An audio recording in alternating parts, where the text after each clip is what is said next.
ایک چھوٹے سے گاؤں میں احمد نام کا نیک دل نوجوان رہتا تھا۔ وہ دن رات محنت کرتا مگر کبھی شکایت نہیں کرتا تھا۔ اس کی ایک عادت تھی، جو بھی ملتا وہ کہتا اللہ جو کرتا ہے بہتر کرتا ہے۔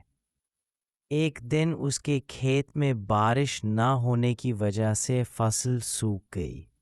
لوگوں نے مذاق اڑایا، کہا اب دیکھ تیرا اللہ کیا کرے گا۔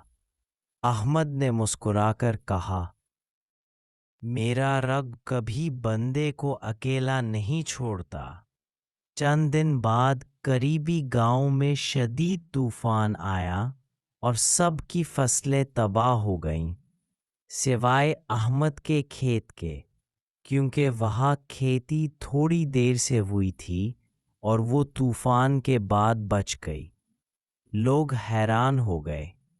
احمد نے سجدے میں گر کر کہا اے رب، تو واقعی سب سے بڑا انعام دینے والا ہے۔ اس دن سے پورا گاؤں اس کے ساتھ نماز پڑھنے لگا۔ احمد کے چہرے پر ایک ایسی خوشی تھی جو دنیا کی کسی چیز سے نہیں ملتی، اللہ پر یقین کی خوشی۔ ایک چھوٹے سے گاؤں میں احمد نام کا نیک دل نوجوان رہتا تھا۔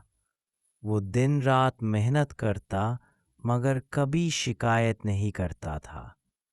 اس کی ایک عادت تھی، جو بھی ملتا وہ کہتا اللہ جو کرتا ہے بہتر کرتا ہے۔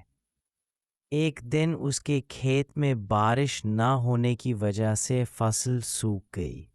لوگوں نے مذاق اڑایا، کہا اب دیکھ تیرا اللہ کیا کرے گا۔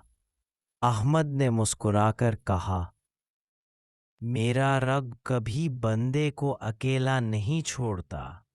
چند دن بعد قریبی گاؤں میں شدید طوفان آیا اور سب کی فصلیں تباہ ہو گئیں سوائے احمد کے کھیت کے، کیونکہ وہاں کھیتی تھوڑی دیر سے ہوئی تھی اور وہ طوفان کے بعد بچ گئی۔ لوگ حیران ہو گئے۔ احمد نے سجدے میں گر کر کہا اے رب، تو واقعی سب سے بڑا انعام دینے والا ہے۔ اس دن سے پورا گاؤں اس کے ساتھ نماز پڑھنے لگا۔ احمد کے چہرے پر ایک ایسی خوشی تھی جو دنیا کی کسی چیز سے نہیں ملتی، اللہ پر یقین کی خوشی۔ ایک چھوٹے